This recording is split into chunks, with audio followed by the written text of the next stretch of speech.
Salah satu hal yang tidak bisa dihindari ya seiring perencanaan pembangunan tingkat pusat, contohnya keberadaan Petimban, saya rasa bukan masalah.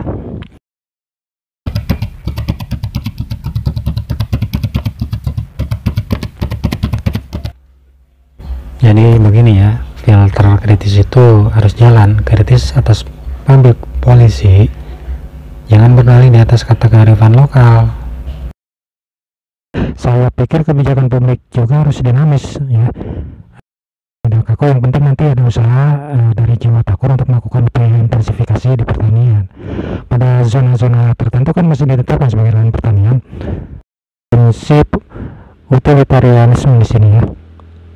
Sederhananya begini, lahan pertanian 1 hektar bisa mempekerjakan berapa orang, berapa nilai rupiah per hektar, upah buruh tani berapa. Bagi pengusaha pertanian, pemilik sawah 1 hektar, berapa keuntungan maksimal per bulan rata-rata.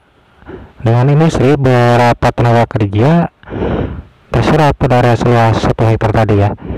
Berapa nominal rupiah berputar di sana. Kenapa jadi kecemasan? Jadi selama ini kita bicara kuantitas bukan kualitas pertanian. Terus saya tanya sejak kapan perhatian pada sektor pertanian. Ini kan perhatian kita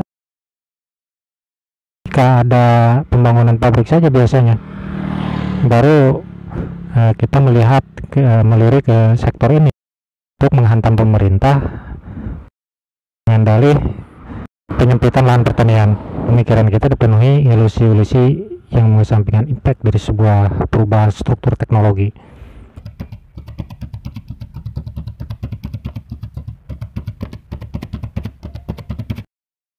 Dalam menerima kekuatan produktif yang baru, pola perilaku warga pada sisi model of production ya, ini sebenarnya tidak perlu diarahkan oleh narasi seorang pimpinan daerah. Dengan sendirinya cenderung mengikuti pola perubahan struktur produksi. Bahasa kita kan selama ini, mau apa kita dengan adanya perkembangan struktur produksi? Tugasnya pemimpin menjawab hal ini.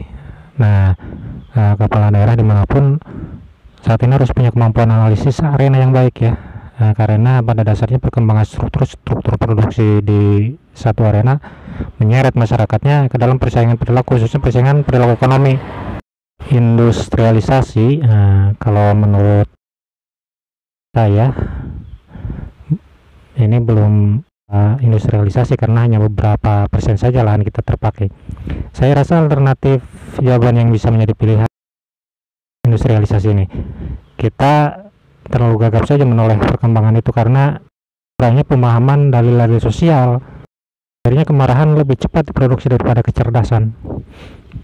Pemerintah daerah juga tentu dalam persoalan ini harus memikirkan lebih lagi dalam menjemput anggaran dari pusat sebagai akibat lahan pertaniannya menjadi titik industri dari kebijakan pusat.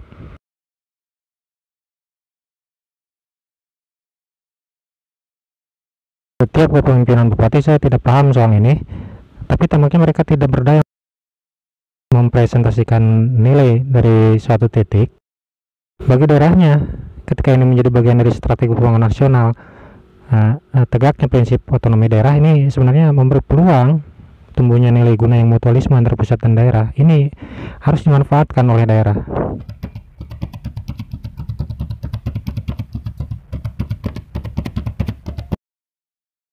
Hati-hati menganalisis karena modulasi itu bisa menciptakan image. Populis biasanya mengeliminasi nilai objektivitas kita dalam melihat.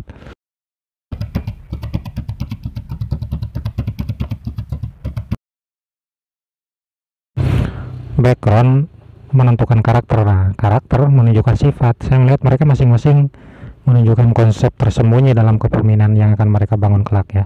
Keunikannya terlihat, termasuk perbedaan konsep di antara yang wanita dan pria. Orientasi konsep pembangunan dari para bakal calon ini bagi saya sudah bisa ditebak, termasuk kecenderungan sifat APBD yang nanti terproduksi oleh mereka. Bisa kita baca saat ini dari cara mereka bermanuver pada saat ini ya, dalam melakukan pendekatan kepada masyarakat.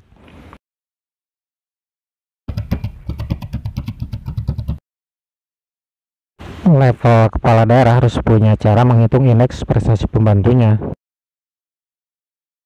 Angkatlah staf ahli yang memang punya ability, punya stok pengetahuan yang cukup tentang apa yang disebut mixed scanning dalam pembuatan kebijakan.